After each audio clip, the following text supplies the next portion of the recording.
Okay, वचन की ओर बढ़ते हैं। मत्ती रचित सुसमाचार के अंदर 9वां अध्याय 16 और 17 वचन हम पढ़ते हैं।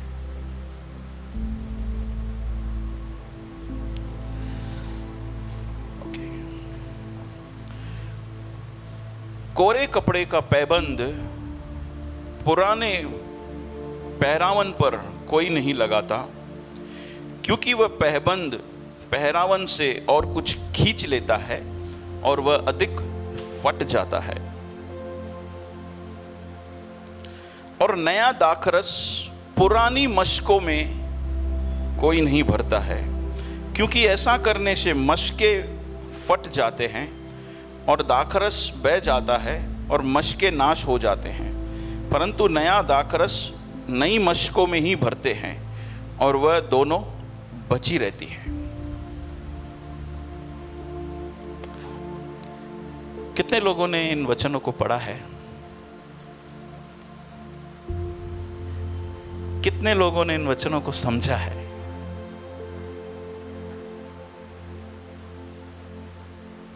हार्ड है नहीं समझना भैया, कहना क्या चाहते हैं।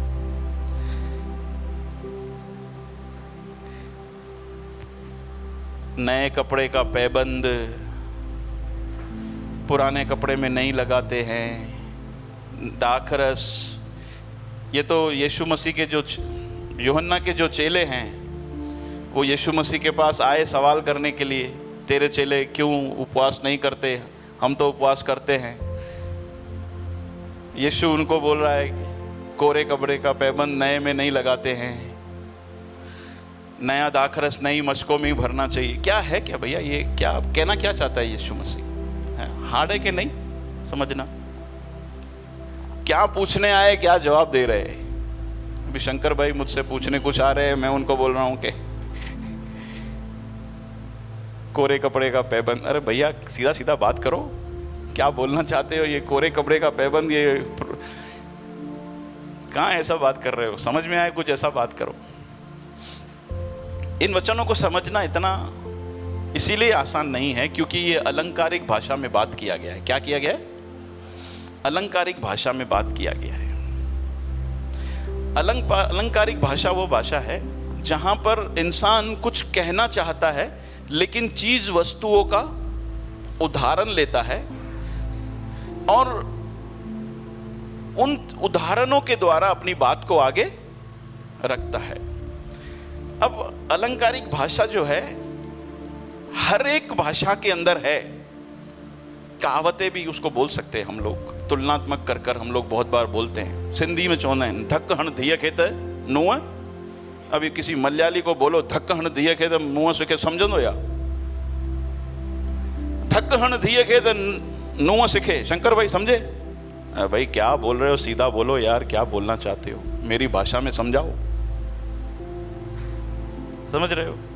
ये तुलना कर कर भी बात किया मैंने, मैं कुछ बोलना चाहता था, लेकिन ये हर एक भाषा के अंदर कुछ ना कुछ ऐसा होता है, कुछ चीजों का उदाहरण लेकर बात किया जाता है। उस समय के उन लोगों के सामने जब यीशु मसीह ने इस तरह से बात किया, उन लोगों के लिए ये समझना फिर भी आसान हो सकता है, मैं समझता हूं कि यीशु क्या कहना चाह रहे हैं। लेकिन हमारे लिए आज के समय में समझना थोड़ा हार्ड है, तो जब हम पढ़ते हैं तो थोड़ा मुश्किल हो जाता है। इसीलिए मैं कह रहा हूं आज के समय में हिंदी जो लाल बाइबल है सिर्फ उसको मत पढ़िए, क्योंकि वो अनुवाद जो है वो लिटरल अनुवाद है। उसके अंदर बहुत सारी बातें जो हैं इसी तरह से, इस तरह से और भी बहुत सारी बाइबल हैं। अंग्रेजी बाइबल भी है। भैया हमको तो अंग्रेजी नहीं आती है, कोई बात नहीं है। इंटरनेट, ये टेक्नोलॉजी ने बहुत बड़ा आज रोल प्ले किया है। हम लोग सिर्फ उसका गलत इस्तेमाल ही नहीं करें, उसका सही इस्तेमाल भी करना जाने। अंग्रेजी भाषाओं में बहुत सारे ऐसे वर्जन हैं, बहुत सारी ऐसे बाइबल लिखी गई है जो इसका मीनिंग कर कर लिख के गया है, बताया गया है। उसको आप जाइए, उसको वहाँ से कॉपी कीजिए और गूगल में जाकर, ट्रांसलेट में जाकर पेस्ट कीजिए, आपको पता चल जाएगा कि ये कहना क्या चाहता है। मैं क्यों कैब को इस तरह से इंकरेज कर रहा हूँ? क्योंकि हम लोग बहुत बार बाइबल पढ़ते हैं तो फिर नहीं समझ में आता तो आगे बढ़ जाते हैं। परमेश्वर की ये इच्छा नहीं है कि हम लोग इसी तरह से आगे बढ़ जाएं। हम चाहते हैं कि हम लोग रुके, बाइबल पढ़ते समय आराम से समझें। तो बहुत सारी बातें जो है अलंकारिक भाषा में ऐसे का ऐसे ही रेड हिंदी BSI जो है रेड कलर का बाइबल उसने ऐसा लिखा है, लेकिन अब बहुत सारे ऐसे वर्जन अवेलेबल हैं, उसको आप और भी गहराई के साथ डिटेल में समझ सकते हो। ये मैंने उनके लिए बोला जो वचन को समझना चाहते हैं। जो नहीं पढ़ते हैं उनके लिए नहीं है ये इंफॉर्मेशन, आप लोगों के लिए नहीं है। जो लोग पढ़ते हैं और इच्छा रखते हैं प्रभु मैं नहीं समझ पा रहा, मुझे समझा, उनके लिए ये है। हाँ। तो जब भी अलंकारिक भाषाओं का मतलब हमें पता चल जाता है, क्या कहा गया, इसका मीनिंग क्या है, तब हम बात को आसानी से समझ पाते हैं। अभी जैसे मैंने बोला कि दिया ढक्कन दिया खेते नुआ सीखे, इसका मतलब है शंकर भाई हिंदी में, अगर जे बहू को कुछ बोलना हो तो बेटी को सुना दे। अब आसान है ये समझना, हाँ भैया ऐसा बोलते सीधा सीधा। उसी तरह से जब भी अलंकारिक भाषाओं का अर्थ पता चल जाता है तो समझ में आ जाता है कि वचन क्या कहना चाहता है। मैं आप सुबह के समय इसके लिए आपको कह रहा हूं क्योंकि इसका जब अर्थ पता चलेगा तो हमें पता चलेगा कि यीशु क्या चाहता है अपने चेलों से, अपने अनुयायियों से, कि हम लोग कैसे बने। ये अलंकारिक भाषा को उसी तरह से पढ़ने से तो हमें समझ में आ नहीं रहा। जब उसका अर्थ समझेंगे तो हमको पता चलेगा, ओके यीशु मसीह आप ये चाहते हैं मेरे जीवन से कि मैं ये करूं। समझ रहे हो? तो जब भी बाइबल पढ़ते हैं आप 2-4 रेफरेंस, 2-4 अलग अलग बाइबल को पढ़िए ताकि आपको पता चल सके, हमको पता चल सके हमें इस तरह से पढ़ना है कि यीशु मुझे इस तरह से देखना चाहता है। पता ही नहीं चलेगा तो इसके अंदर जो लेसन है हम वैसा बन सकेंगे? नहीं बन सकेंगे। तो ये बात को हमें समझना है। तो क्या है भैया इसका अर्थ? पुराने कपड़े, पुराने मशके, पुराने दाखरस किसको दिखाती है? यह दिखाती है पुराने नियम की शिक्षाओं को। किसको? पुराने नियम की शिक्षाओं को, पुराने नियम के रीति रिवाजों को दिखाता है जो फरीसी और शास्त्रियों लोगों ने अनुवाद करते करते जो गड़बड़ियां किया थी उसको दिखाता है। पुराना वस्त्र, पुरानी दाखरस, पुराने मशके। मशका वो है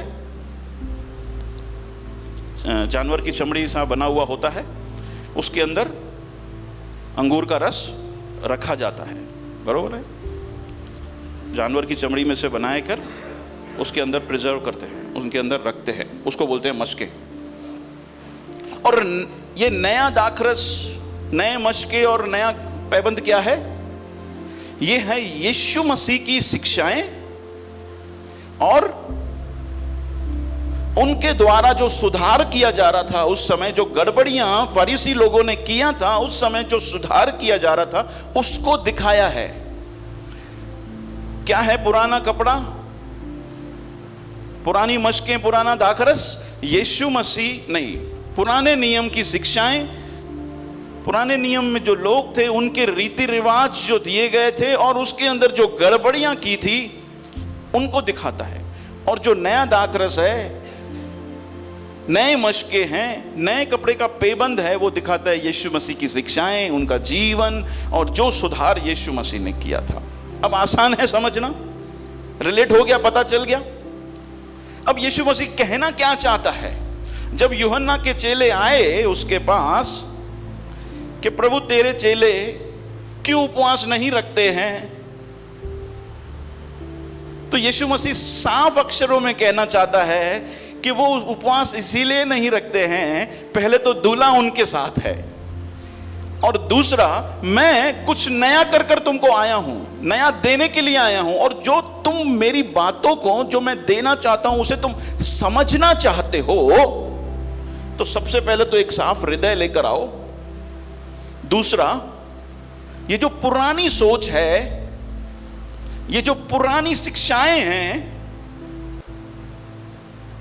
उनको तुम्हें हटाना होगा ताकि मैं जो कहना चाहता हूं उसे तुम ग्रहण कर सको। यह है यहां पर यीशु मसीह के कहने का मतलब।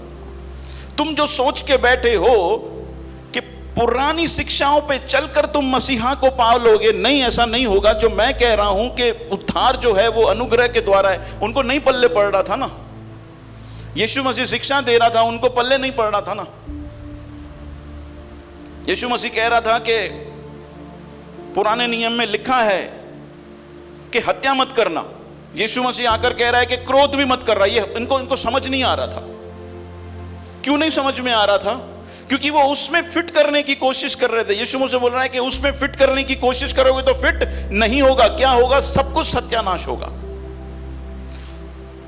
स्पष्ट तरीके से यीशु का वहां पर एक बात कहना है कि भाई, जब तुम पुराने में नया मिक्स करोगे, नया लगाओगे, तो बोलो क्या होगा? सब कुछ सत्यानाश हो जाएगा। जैसे नया पुराने में नहीं रखा जाएगा, जैसे नया दाखरस पुराने में नहीं रखा जाएगा, जैसे नया कपड़े का पैबंद पुराने कपड़े में नहीं लगाया जाएगा, वैसे ही यीशु मसीह कह रहा है कि तुम लोग नया जीवन पाए हुए लोग हो। अगर जो तुम लोग पुराने जीवन में उसके साथ मेल करने जाओगे तो तुम्हारा क्या होगा? सत्यानाश होगा।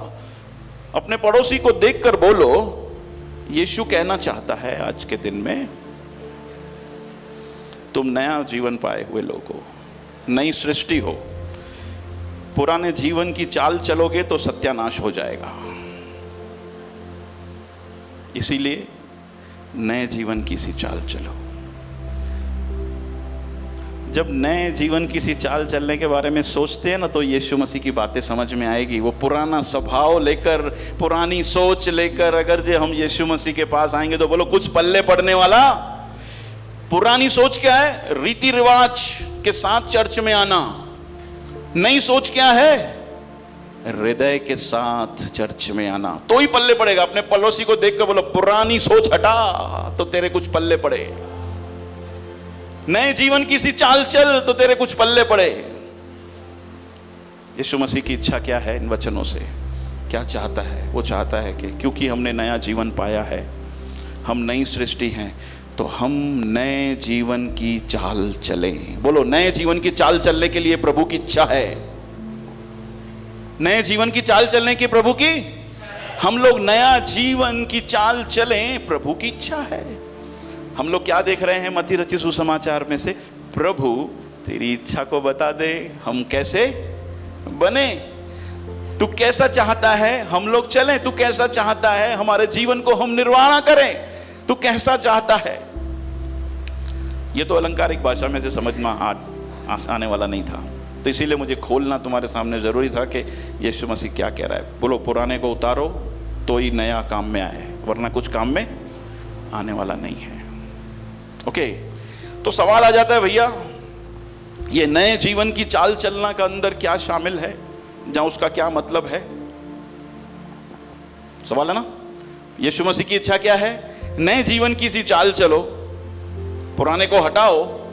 तो ये नए जीवन की चाल चलना जो प्रभु की इच्छा है, भैया आप मुझे बता कर दो, ताकि हम चल पाएं, ताकि हम हमारे राजा की इच्छा को पूरा कर पाएं। सीधी सी बात है, यीशु मसीह की इच्छा है कि नहीं? ये हमारे लिए मायने रखती है कि नहीं? रखती है। हमारे लिए मायने रखती है। कितने लोगों के लिए मायने रखती है?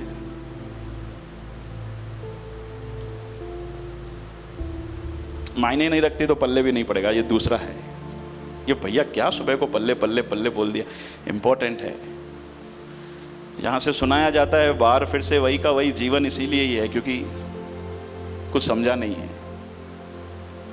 ओके, क्या है नए जीवन की चाल? चलो मैं आप लोगों से थोड़ा सवाल करना चाहता हूं। क्या है नए जीवन की चाल चलना? क्या है?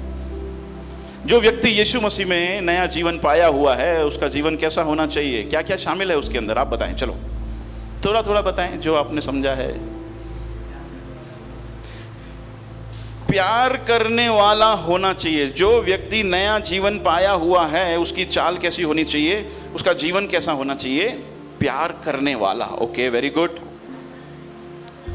नम्र व्यक्ति वो होना चाहिए। जो व्यक्ति नया जीवन पाया हुआ है उसको नम्र होना चाहिए, प्यार करने वाला होना चाहिए। ओके। अधीनता में होना चाहिए। अच्छा ये लोग जो बोल रहे हैं कुछ भी गलत बोल रहे हैं तो खड़े होकर बोल सकते हो भैया ये गलत बोल रहा है। तो एक जो व्यक्ति नया जीवन पाया हुआ है वो अधीनता में चलकर नए तरीके की चाल, नए जीवन की चाल चलता है। आज्ञाओं को, किसकी? मेरी, परमेश्वर की आज्ञाओं को मानने वाला वो होना चाहिए, तभी हम समझ पाते हैं कि वो एक नया जीवन की चाल चल रहा है, क्योंकि वो नया जीवन पाया हुआ व्यक्ति है। ओके, और माफी देने वाला होना चाहिए, ये शामिल है उसके अंदर। क्षमा करने वाला, माफी देने वाला एक ही बात है। ओके, उसके अलावा क्रोध करने वाला नहीं होने वाला चाहिए। अच्छा, क्रोध का मतलब क्या? ये हम जो बच्चों पे क्रोध करते हैं वो नहीं करना चाहिए ऐसा?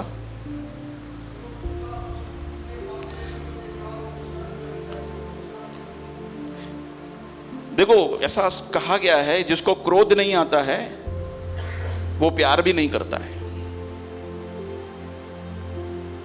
जिसको क्रोध नहीं आता है वो प्यार भी नहीं करता है।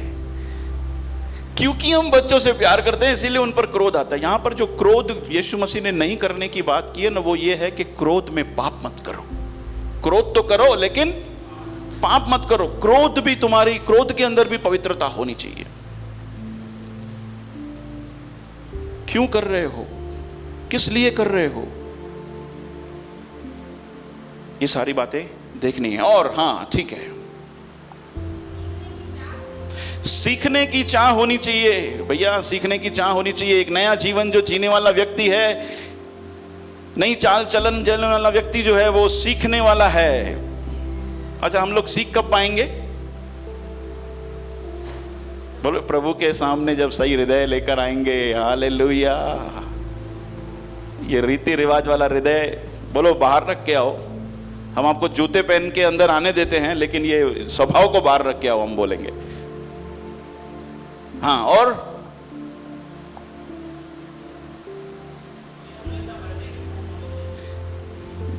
भूख होना चाहिए। बोलो, भूख होना चाहिए। जो नया जीवन जीने वाला व्यक्ति है, जो नई जीवन की चाल चलता है, वो भूख रखता है। कौन सी? पिज्जा बर्गर की नहीं भाई।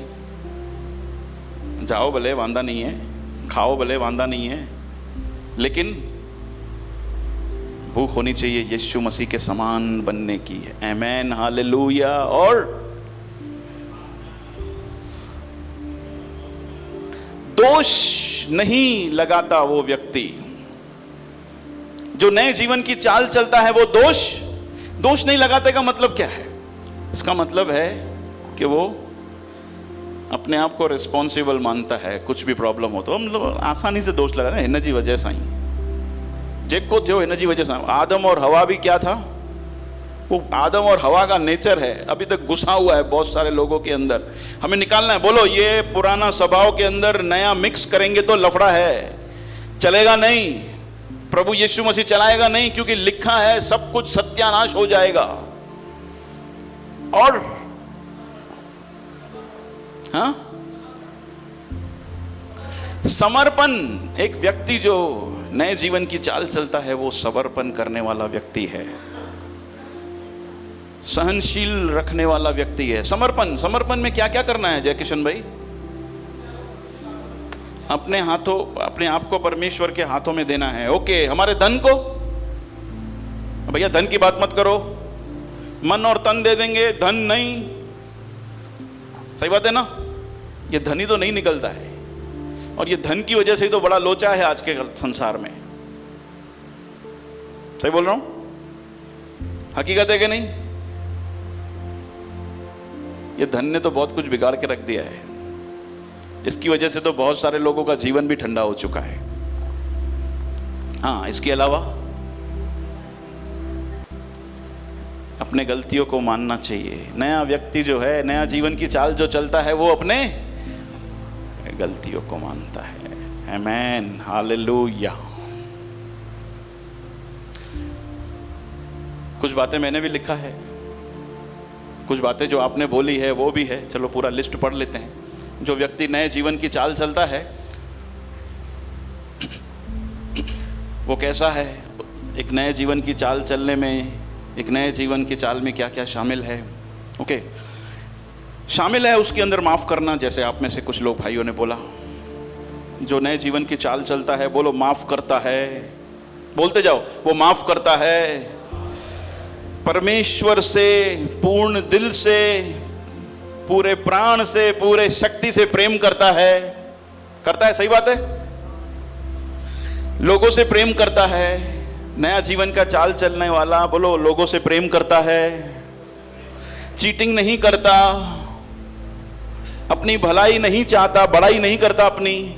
ये शामिल है। आप रोक सकते हो मेरे सत्संग को, बोल सकते हो नहीं नहीं भैया ये शामिल नहीं है। जो नए जीवन की चाल चलता है वो कुरकुराता नहीं है, कंप्लेंट्स नहीं करता है, सिर्फ अपने बारे में नहीं सोचता है, प्रभु को एटीएम नहीं समझता है, पाप से नफरत करता है, पैसों से सही इस्तेमाल करता है। पैसों का सही इस्तेमाल, पैसों का सही इस्तेमाल का मतलब क्या है? हाँ, उससे कौन से काम हो रहे हैं। एक तो आ किस तरह से रहा है वो बात, और दूसरा इससे काम कौन से होते हैं वो बात। पैसों का सही इस्तेमाल करता है। बाइबल कहता है धन परमेश्वर का है, सोना चांदी सब कुछ परमेश्वर का है। पैसे का सही इस्तेमाल जो व्यक्ति नहीं करता वो नए जीवन की चाल नहीं चलता है मेरे प्यारों। पहला तो उसमें खुश रहो, दूसरा भैया खुश रहेंगे ओके, जो पैसा है उसके साथ भैया कभी कभी दारू पी सकते हैं उसमें से, कभी कभी तम्बाकू। मैं ज़्यादा खर्चा नहीं करता तम्बाकू पे, मैं हफ्ते का 20 रुपए का तम्बाकू खाता हूं। इतना तो चले ना भैया, चले। बोलो नए जीवन का चाल चलने वाला व्यक्ति पैसों का सही इस्तेमाल करता है।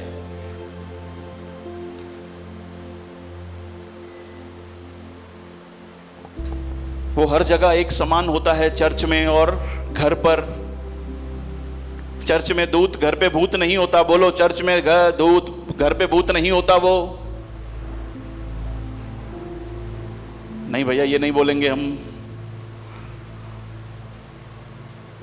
ये बात हमको समझ में नहीं आई, चलो इसको स्किप करो, हटाओ इसको, दूसरी बात लेके आओ। चलो ठीक है दूसरी बात लेकर आते हैं।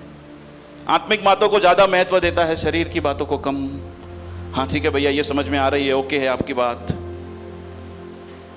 बातों को दिल से करता है, डर के कारण नहीं। भैया ये भी बात समझ में आ रही है, नए जीवन का जीवन चाल चलने वाला व्यक्ति दिल से बातों को करता है, डर की वजह से नहीं करता। ओके ये भी समझ में आती है भैया। अपने आप को चेक करता है, भैया इसको बाहर निकालो, कहीं मैं दूसरों के लिए ठोकर का कारण तो नहीं बन रहा हूं। नहीं भैया इसको बाहर निकालो, ये पॉइंट को बाहर निकालो, इसको हटा दो।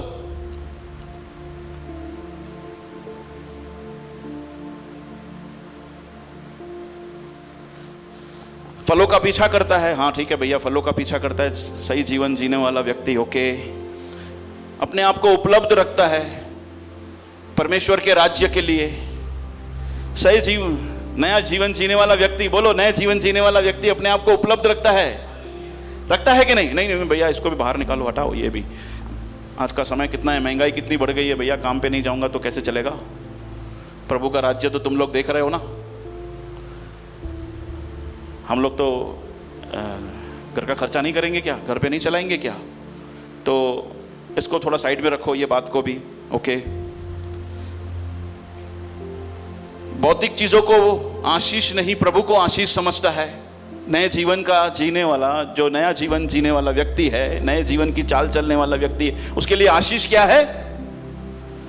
भौतिक चीजें आशीष नहीं है, उसके लिए प्रभु आशीष है। हालेलुया। क्या आशीष है? प्रभु आशीष है। बदले की भावना दिल में नहीं रखता है।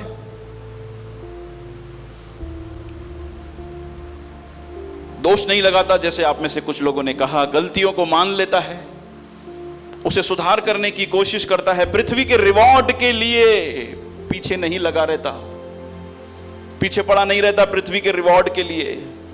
जुबान सुबाल कर बात करता है नए जीवन की सी चाल चलने वाला व्यक्ति। पति है तो पत्नी के अधीन में रहता है। भैया इसको भी बाहर निकालो, पति वाली बात बताओ। हाँ, पति जो है वो पत्नी से प्रेम करता है, हाँ वो तभी जब वो अधीन रहे तब, बाकी नहीं। इन दोनों को हटा दो भैया। वो अधीन नहीं रहती है, मैं प्रेम करूं। वो प्रेम नहीं करता है, मैं अधीन रहूं। कितने लोग मैरिज कोर्स अटेंड करना चाहते हो? कितने लोग अटेंड करना चाहते हैं? आपकी इच्छा है मैरिज कोर्स अटेंड कर? कितने लोगों ने किया है यहां पर? ओके, हम लोग मैरिज कोर्स चलाते हैं, आपको पता है। आप चाहें तो हम आने वाले समय में शुरू कर सकते हैं। हम लोग चाहते हैं, याद रखना, जहां पर शादियां मजबूत है वो कलीसिया मजबूत है। कलीसिया मजबूत है तो देश मजबूत है। हालेलुया। हमारा समाज मजबूत है, हमारा देश मजबूत है। सबसे पहला रिश्ता जो है शैतान ने यही बिगाड़ा था। उसको पता है शादियां बिगाड़ना शुरू कर दे, शादियां बिगाड़ना शुरू कर दे, सब कुछ तहस नहस है। मेरे प्यारो, जब भी शैतान यहां पर सफल होगा ना, बाकी सारी चीजों के अंदर ऑटोमेटिक उसको कुछ करने की जरूरत ही नहीं है। उसने अपना काम पूरा कर दिया उसने, क्योंकि पता है अब इसको कुछ देखेगा भी नहीं परमेश्वर, इसके मध्य भी नहीं रहेगा। जच्चन कहता है जहां दो मेरे नाम में एक मन होकर, अरे पति पत्नी वो दो है, वो एक मन नहीं है, तो परमेश्वर बीच में कहां से आए? और परमेश्वर अगर ये बीच में नहीं है तो परमेश्वर का राज्य बढ़े कैसे, काम हो कैसे? वो बड़ा चालाक है, उसको पता है कुछ ज्यादा करने की जरूरत नहीं है, इनका रिश्ते के अंदर खटास ला दे बस। अपने आप को बोलो, शैतान को जीतने नहीं दूंगा मैं। बोलो, मेरी जिम्मेदारी है मैरिज को बना के रखना।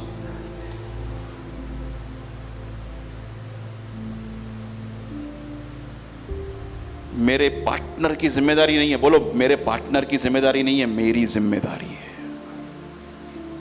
नए जीवन की जो चाल चलता है वो अपने आप को बोलता है मेरी जिम्मेदारी।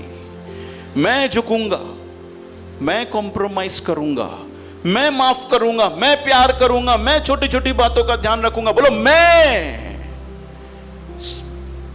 एक बार पास्टर ब्लेसन ने बोला था, ये पहले मैं।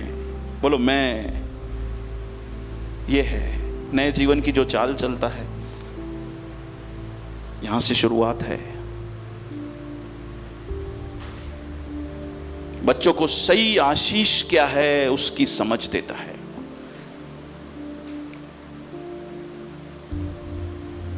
आजकल माँ बाप को बच्चों का फ्यूचर के अंदर उनको पैसे किस तरह से कमाने हैं, सिर्फ यही सिखाया जा रहा है।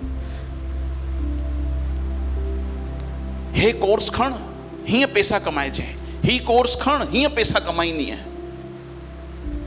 पैसे के अलावा बात ही नहीं हो रहा है। मेरे प्यारो, बच्चों को वैल्यूज दो जो उनके अंत तक उन्हें काम आए। कुछ ऐसी बातों को सिखा कर दो जो उनको प्रभु के साथ आगे बढ़ाए। अगर जो कुछ बनाना चाहते हो, आपके दिल में है कि मेरा बच्चा कुछ बने, तो सबसे पहले उसके दिल के अंदर ये डालो कि तुझे पैसे के लिए काम नहीं करना, तुझे सेवा करनी है। तू बनना चाहता है, जो भी बनना चाहता है बन। तू बनना चाहती है, जो भी बनना चाहती है बन, मुझे कोई प्रॉब्लम नहीं है। लेकिन उसके बीच में परमेश्वर की सेवा शामिल नहीं है तो वो बिजनेस है। बोलो बिजनेस है। बिजनेस करने वाले नहीं है मसीह लोग। मसीह लोग सेवा करने वाले लोग हैं। बोलो सेवा करने वाले लोग हैं मसीह लोग। मैं एक ही बात इसको समझाता हूं, तू जो भी बनना है पहले बनना, लेकिन उसके बीच में भूलना मत कि तू क्यों बन रहा है। मुझे पता है मैं नहीं सिखाऊंगा तो कौन सिखाएगा इसको। दुनिया क्या सिखा के बैठी है आज के समय में? दुनिया सिखाती है भैया कैसे भी कर पैसा कमाने का। आज डॉक्टर्स देखो क्या है, डॉक्टर्स पुकारते ही ऐसे, ग्राहक आयो दई।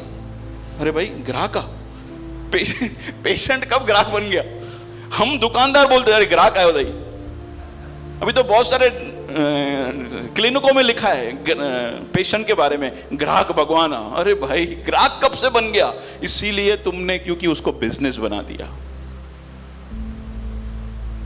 नहीं है मेरे प्यारो, बिजनेस नहीं है। हर एक प्रोफेशनल काम बिजनेस नहीं है। टीचर का काम बिजनेस नहीं है। पूछो गिरीश भाई को, बिजनेस नहीं है। वो दिल से बच्चों के अंदर अपना जान डालने की कोशिश करते हैं। नहीं है, बिजनेस नहीं है।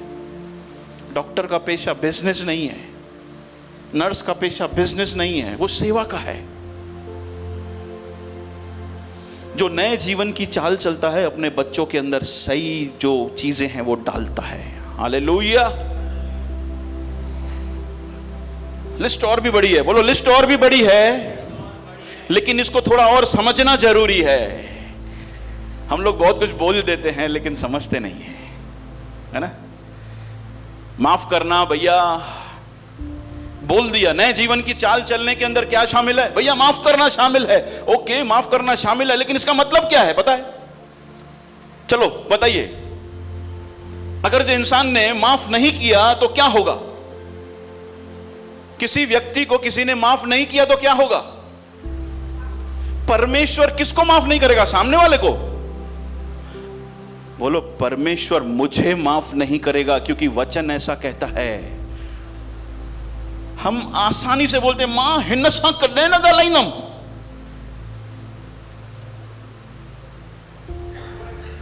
कुछ भी थी नहीं भैया, कुछ भी थी नहीं। अरे तामो के करोड़ रुपये जो ना तय भी हिन्नसा मां नगा लाइनम, जब बस गाला ही नहीं मास्ता मथा मथा वड़ो व्यक्ति का अंदर डीप में वेंदा मासी ने नसा, ज्यादा डीप में।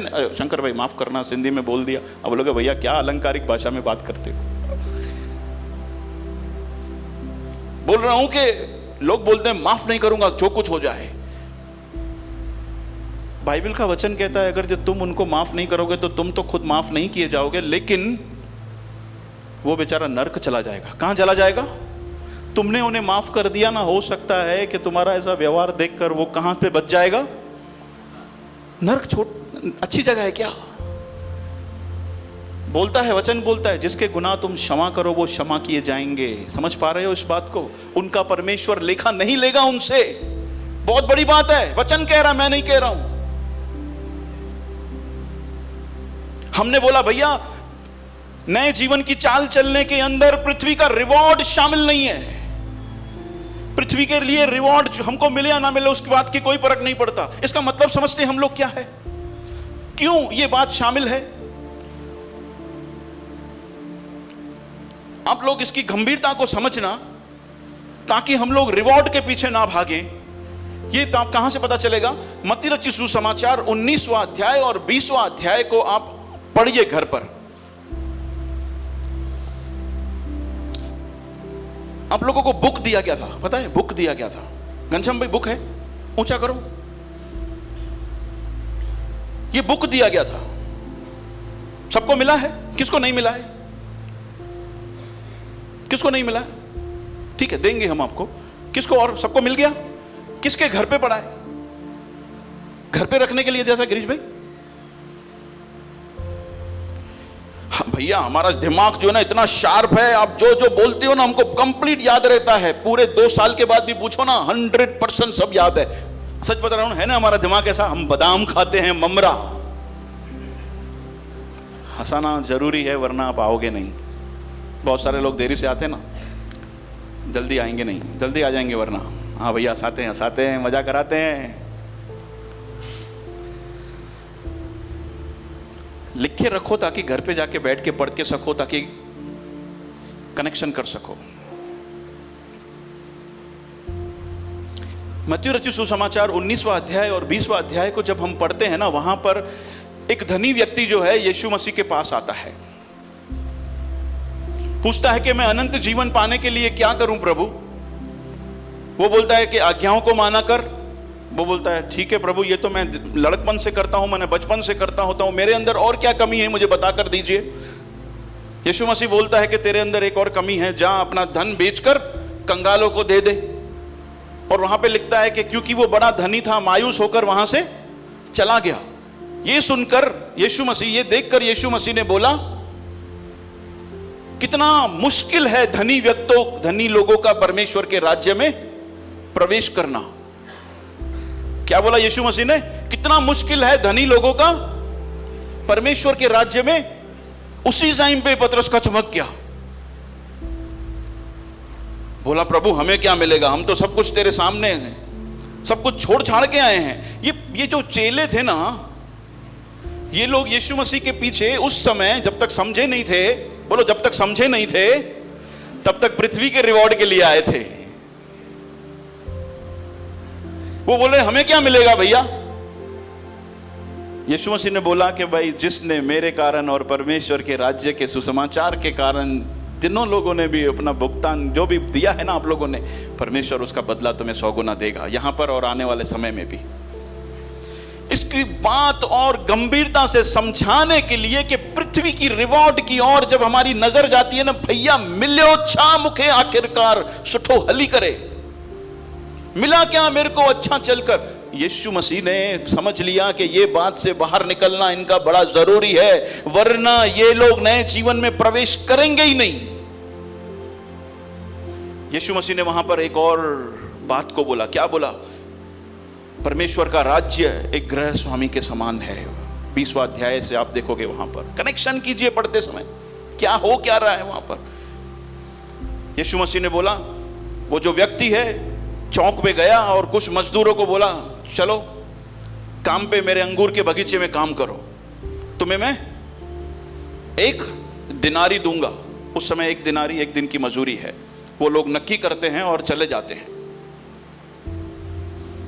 फिर जो ये सेठ है, जो ये गृह स्वामी है, अंगूर के बगीचे का मालिक जो है, वो 12 बजे के आसपास फिर से जाता है चौक पर और फिर उसे कुछ मजदूर मिलते हैं, बोलते हैं भाई तुम लोग क्यों किसी अभी तक काम पे नहीं गए, चलो अंगूर के बगीचे में काम पे लग जाओ, मैं तुम्हें जो समझ पड़ेगा दे दूंगा, क्योंकि 9 बजे से काम शुरू होता है, 12 बज गए, मैं तुम्हें समझ के दे दूंगा। वो चले जाते हैं। फिर 3 बजे कुछ और मजदूरों को ढूंढने जाता है, उनको भी बोलता है जाओ मेरे बगीचे में काम पे जाओ, क्यों ऐसे नवरे खड़े हो।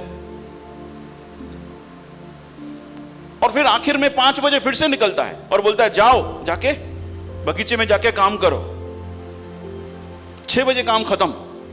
अब रिवॉर्ड देने का बार आया, उनको उनकी पगार देने की बारी आई। भैया क्या बोल रहे हो, कुछ पल्ले नहीं पड़ता। क्यों पल्ले नहीं पड़ता? बोलो बाइबल खोला ही नहीं है तो पल्ले कहां से पड़ेगा? अच्छा ये बातें लिखी है बाइबल में, आज पढ़ूंगा जाके, आज से शुरू। बोलो आज से शुरू करूंगा, आज से शुरू करूंगा। हाँ, फिर क्या हुआ वहां पर? बोला कि सबसे जो लास्ट में आए थे ना उनको बुलाओ। उनको क्या दिया? 1 दिनारी उनकी पगार दी, 1 दिनारी पगार दी। फिर बाकी मजदूरों को बुलाया। जो सबसे सुबह को आए थे ना, उनको क्या लगा खबर है? उनको लगा कि हमको तो कितना मिलेगा, 2 या 3 मिलेगा कम से कम। लेकिन उस मालिक ने कितना दिया? उनको भी 1 ही दिया। यहां पर प्रॉब्लम शुरू। वो लोग क्या बोल रहे थे? केड़ो सेठा, कैसा मालिक है, हमारे साथ तूने अन्याय किया, हमारे साथ तूने गलत किया।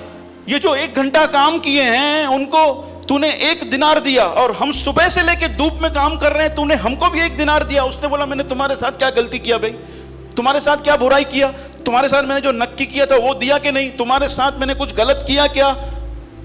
सवाल मेरे साथ गलत किया वो नहीं है, ये बंदे के साथ सही कैसे किया तूने, ये प्रॉब्लम है। क्या प्रॉब्लम है? ये लोग उस मालिक के ऊपर कुड़कुड़ाने लगे, भैया मेरे साथ परमेश्वर ने जो किया मुझे वो प्रॉब्लम नहीं है, ये विकास के साथ कैसे अच्छा हो गया, ये प्रॉब्लम है। जब रिवॉर्ड पृथ्वी के नजर चली जाती है ना, तो ये प्रॉब्लम शुरू हो जाना चाहता है। हे भैया कल खाए वहां सिद्धो गैण भी रे मां 10 सालन खाए तो कुछ न तो करे सका। अरे भाई क्यों इस तरह से देखते हो? नहीं है इस तरह से परमेश्वर के राज्य में कुछ भी नहीं है ऐसा। जलन रखने वाले मत बनिए। यीशु मसीह को पता है कि ये पृथ्वी का रिवॉर्ड जो है तुम्हारे अंदर कुड़कुड़ाहट लेकर आएगा, प्रॉब्लम्स लेकर आएगा। पता है उसको, वो तुम्हें नए जीवन की चाल से दूर कर देगा। नहीं चाहता है यीशु मसीह इस तरह से उसके पास कोई आए, उस तरह का नया जीवन पाया हुआ व्यक्ति इस तरह से जिए। नहीं मेरे प्यारो, सोच के देखिए, वो देख नहीं पाए मालिक की अच्छाइयों को। अच्छाई की थी ना, मेरे भाई को भी तूने 1 रुपया ही दिया, ये तो अच्छा सेठ है। क्या बोलना चाहिए था? ये तो अच्छा सेठ है, इसके साथ लगे रहना पड़ेगा। बहुत बार मेरे प्यारों, उसकी भलाइयों को हम नहीं देख पाते, क्योंकि हमारी नजर जो है पृथ्वी के रिवॉर्ड की ओर है। पुराने नियम की बात है, बोलो पुराने नियम में जमीन आशीष है, नए नियम में प्रभु आशीष है। बोलो पुराने नियम का इंसान मैं नहीं बनकर जीना चाहता। यीशु मसीह की इच्छा नहीं है, इसीलिए यूहन्ना के चेलों को बोला, ये पुराने जीवन में नए को लगाओगे ना, सब सत्यानाश हो जाएगा। अभी भी पृथ्वी के रिवॉर्ड के पीछे सिर्फ लगे रहेंगे तो सब सत्यानाश हो जाएगा। जलन आएगी अंदर, उसके भलाइयों को देख नहीं पाएंगे। समझ पा रहे हो क्या हो रहा है? हमने कहा भैया शामिल है नए जीवन की चाल के अंदर, रिवॉर्ड की ओर नहीं, उसकी ओर नजर लगा के रखना। हमने कहा भैया माफ करना शामिल है, पैसों के साथ सही होना शामिल है, परमेश्वर से सारे दिल, सारे मन, सारे प्राण, सारी शक्ति से प्रेम करना शामिल है। इसका मतलब क्या है? हाँ? परमेश्वर के साथ नया जीवन पाया हुआ व्यक्ति नया जीवन की चाल इस तरह से चलता है, परमेश्वर से दिल से, सारे दिल से, बोलो सारे दिल से, सारे शक्ति से, सारे प्राण से प्यार रखता है। इसका मतलब क्या है? इसका मतलब है, इसमें क्या शामिल है बताऊं? बोलो तुम्हारी सोच में परमेश्वर, तुम्हारे फैसलों में परमेश्वर, तुम्हारी भावनाओं में परमेश्वर, तुम्हारे सपनों में परमेश्वर, तुम्हारे उद्देश्यों में परमेश्वर, तुम्हारे व्यवहार में परमेश्वर, तुम्हारे इरादों में परमेश्वर, तुम्हारी समझ में परमेश्वर पाया जाए। मेरे व्यवहार में परमेश्वर पाया जाए, यह है परमेश्वर से दिल से, सारी शक्ति से, सारे मन से प्यार करना। उसके लिए कुछ भी कीमत चुकानी पड़े, उसके लिए तैयार रहना, यह है उसके अंदर शामिल। मेरे प्यारों, 2 या 3 बातें मैं आपके सामने रखकर खत्म करना चाहता हूं। क्या होगा जब आप परमेश्वर से सारे दिल, सारे प्राण, सारे शक्ति से प्रेम करने लगोगे? तो जहां एक व्यक्ति जब इस तरह से परमेश्वर से प्रेम करता है तो उसके साथ होता क्या है, वो कैसा है, जहां क्या हो जाता है उसके साथ? हाँ, निकालिए।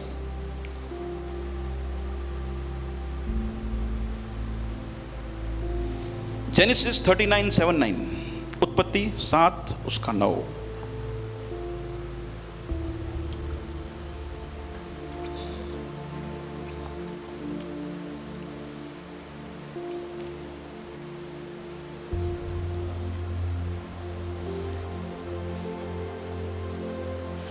ओके, जो लोग पढ़ते हैं उनको ये स्टोरी पता होगी। क्या है ये? यूसुफ का स्टोरी है। उत्पत्ति 39 उसका 7 और 9 क्या लिखा है?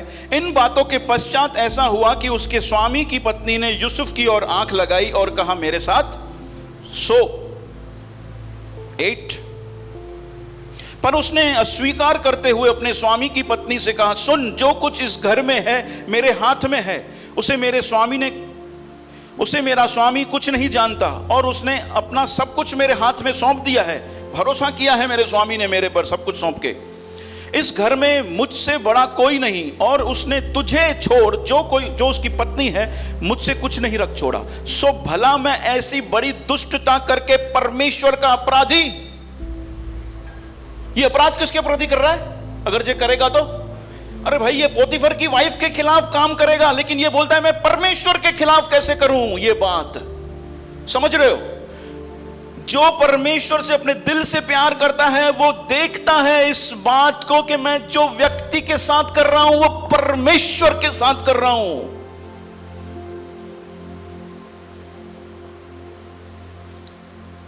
क्योंकि यूसुफ परमेश्वर से दिल से प्यार करता है, वो बोलता है मैं ऐसे गलती करूं कैसे। कोई नहीं देख रहा था ना, कोई देख रहा था, कोई था? जो व्यक्ति परमेश्वर से दिल से प्यार करता है उसके प्यार में पड़ जाता है। बोलो, अकेले में भी पवित्रता को धारण करता है। उसकी सोच के अंदर अकेले में जब कोई नहीं देखता वो पवित्रता को लिए हुए घूमता है। क्यों? क्योंकि उसको परमेश्वर से प्यार हो गया है। उसको पता है कि यार ये परमेश्वर से प्यार होने का मतलब क्या है। मैं उसके खिलाफ करूं तो करूं कैसे? अरे कोई देख नहीं रहा, करना नहीं, परमेश्वर देख रहा है।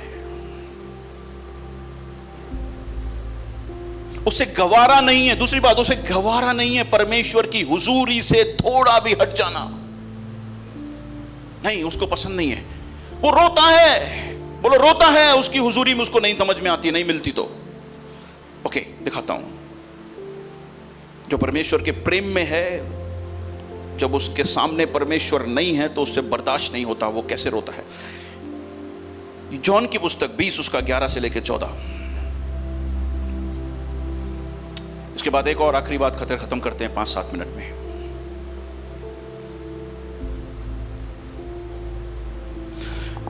ओके, पर तू मरियम रोती हुई कब्र के पास ही बाहर खड़ी रही। क्या करते हुए? परंतु मरियम, ये मगदलिनी है, परंतु मरियम मगदलिनी रोती हुई कब्र के पास ही बाहर खड़ी रही और रोते रोते कब्र की ओर झुककर 12 दो स्वर्गदूतों को उज्जवल कपड़े पहने हुए, एक को सिराने और दूसरे को पताने में बैठा हुआ देखा जहां यीशु की लोथ पड़ी थी। 13 उन्होंने उससे कहा, हे नारी, तू क्यों रोती है? उसने उनसे कहा, वह मेरे प्रभु को उठा ले गए हैं। क्या बोला? वो मेरे प्रभु को उठा ले गए हैं और मैं नहीं जानती कि उसे कहां रखा है। ये क्यों रो रही है? क्योंकि प्रभु को उठा कर लेके गए हैं। प्रभु की हुजूरी नहीं है इसके साथ। उस समय के लोग, यीशु मसीह भौतिकता में था, भौतिक शरीर में था। वो बोल रही है, प्रभु मेरे साथ नहीं है, पता नहीं ये लोग कहां लेके गए हैं। रो रही है, उससे बर्दाश्त नहीं हो रहा है, मेरा प्रभु मुझसे दूर हो, मुझे बर्दाश्त नहीं है, मैं नहीं चलाऊंगी, मुझे नहीं समझ में आ रहा, मेरा प्रभु की हुजूरी मेरे साथ नहीं है तो मुझे नहीं समझ में आ रहा है। यीशु मसीह गतसमनी के बगीचे के अंदर व्याकुल है। क्यों? क्योंकि परमेश्वर के साथ रिश्ता टूटने जा रहा है, संबंध टूटने जा रहा है कुछ समय के लिए, पाप के कारण। वो खुद पाप थे नहीं, क्योंकि हमारे पाप उन पे लांदे गए। पाप हमें परमेश्वर से दूर करता है, याद रखना। हमारे पाप जब यीशु मसीह पे लांदे गए तो कुछ समय के लिए संगति परमेश्वर पिता के साथ उनकी टूटने वाली थी। वो व्याकुल है, उनसे गवारा नहीं है, उनसे बर्दाश्त नहीं हो रहा है। वो दुआ कर रहे हैं, हो सके तो अब्बा ये कटोरा हटा दे। सोच के देखिए, परमेश्वर से प्यार में है वो लोग, उनको गवारा नहीं है परमेश्वर की हुजूरी एक सेकंड के लिए भी उनसे दूर हो। मरियम मगदलिनी रोई है, यीशु मसीह व्याकुल है, और हम लोग आराम में हैं। बोलो, हम लोग आराम में हैं। नए जीवन की चाल चलना के अंदर मेरे प्यारों शामिल है परमेश्वर से दिल से प्यार करना, शक्ति से प्यार करना, प्राण से प्यार करना। जो करता है उसको परमेश्वर की हुजूरी मायने रखती है।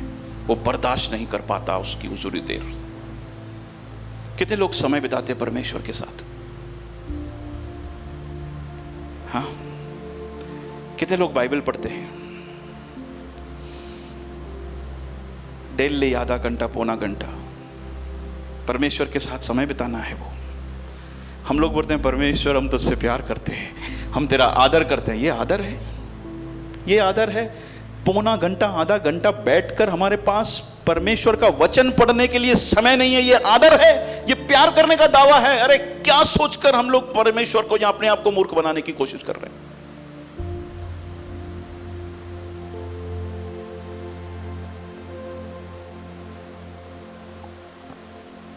बहुत सारे लोग परमेश्वर के साथ समय बिताते हैं। हाँ, आ जाइए, कोई देखेंगे आने वाले समय में बाकी का। बहुत सारे लोग परमेश्वर के सामने साथ में समय बिताते हैं, लेकिन कैसे? चलो एग्जांपल देता हूं। मानो मेगा और मेरा मैरिज टाइम है, समय बिताना, और मेगा किचन में काम कर रही है। क्या कर रही है?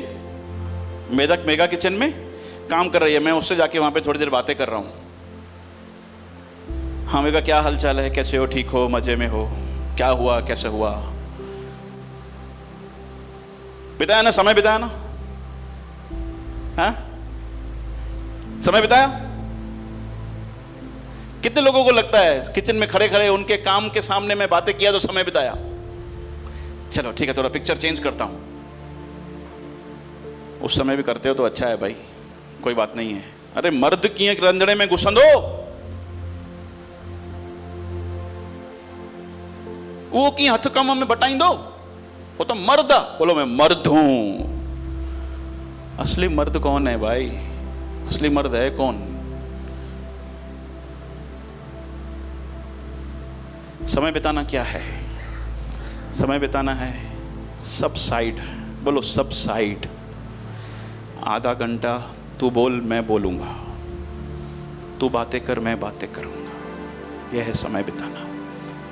बहुत सारे लोग हम में से परमेश्वर के साथ इस तरह से समय बिताते हैं, काम करते करते, गाड़ी चलाते चलाते, नौकरी में। करिए, अच्छा है, कीजिए, मैं मना नहीं कर रहा हूं, कीजिए, लेकिन एक ऐसा डिसिप्लिन बनाइए कि आधा घंटा परमेश्वर के वचन को लेकर प्रार्थना में उसके साथ हम बैठे। ये है नया जीवन की चाल चलने वाला व्यक्ति। यीशु मसीह की ये इच्छा है, जो नया जीवन पाया हुआ व्यक्ति है वो नया जीवन की चाल चले। भैया उसके अंदर क्या शामिल है?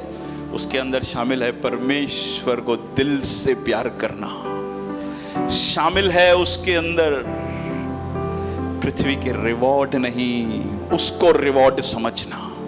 शामिल है माफी, शामिल है पैसों के साथ सही होना। स्वर्ग उल्लास मनाता है मेरे प्यारो जब एक व्यक्ति नया जीवन की चाल चलता है। तो यीशु मसीह की ये इच्छा है। बहुत कुछ था लेकिन खत्म करते हैं। बहुत कुछ था। घर पे बैठिए, ये तो 3 बातें मैंने लिया, पूरा लिस्ट दिया ना, 22 से 25 चीजों का लिस्ट दिया पूरा। पैसों के साथ सही होना क्या है? बैठिए। प्रभु, नया जीवन जीने वाला व्यक्ति पैसों के साथ कैसी चाल चलेगा? बैठिए, बैठिए तो सही। देखो परमेश्वर बात करेगा और ऐसा बात करेगा कि नया कर देगा। बोलो नया कर देगा। हालेलुया, आमीन। आइए कुछ समय उसकी आराधना करें। वो जो है उसके भलाइयों को याद करें, उसको धन्यवाद दें, उसके नाम को ऊंचा उठाएं।